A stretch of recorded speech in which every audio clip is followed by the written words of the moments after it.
Welcome. I tell stories. Welcome to Bishton Hall.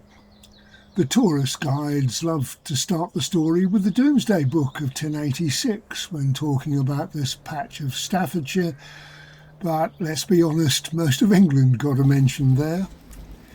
We first came across this Georgian pile when we spotted it as our narrowboat floated past on the Trent and Mersey canal, and the place was a posh Catholic prep school.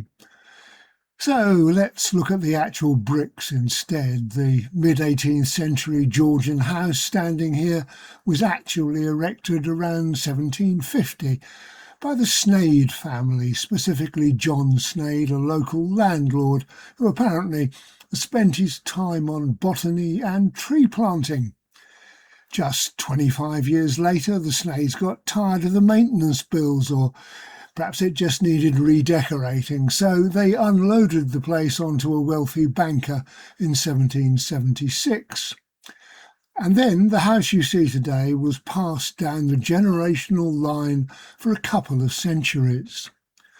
That banker was John Sparrow, a local lawyer and magistrate, who also bought the place to prove he'd made it.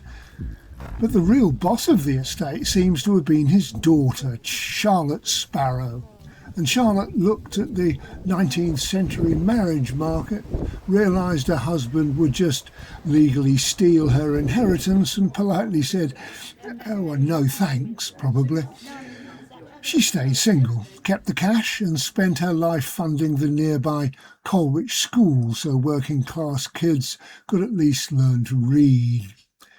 Very noblesse oblige. Of course, she also blew a fortune building a massive Greek temple screen in the back garden. Classic gentry behaviour. They'll build a faux ancient monument for the aesthetics while the servants are downstairs scrubbing the kitchen floorboards with lye.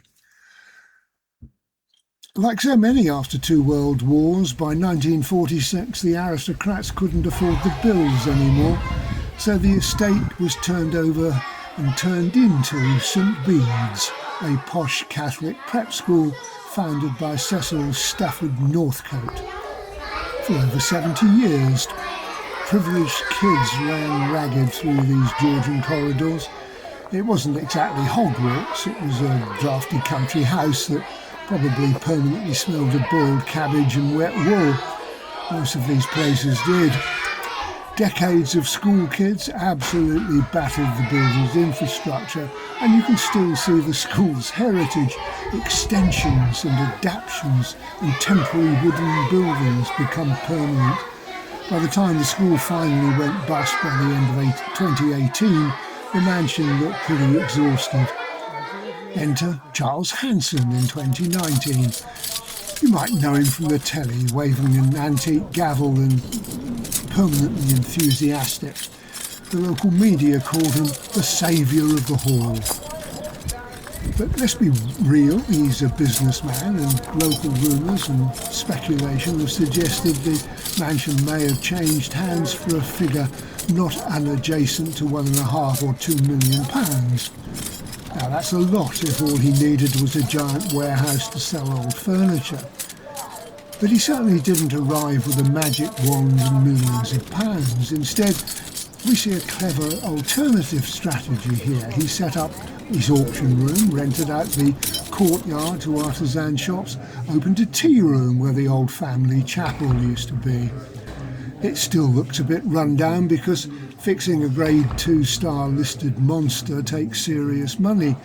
But by turning it into a commercial marketplace instead of a dead museum, the old place is still going, attracting some loyal locals as volunteers and customers, with free access to the gardens as they're being restored and a decent cafe, even if the service is glacial. It's not a fairy tale restoration, but it is surviving, it is supporting several businesses, and it's giving the public access to somewhere that's been off limits for centuries to us Hoi Polloi.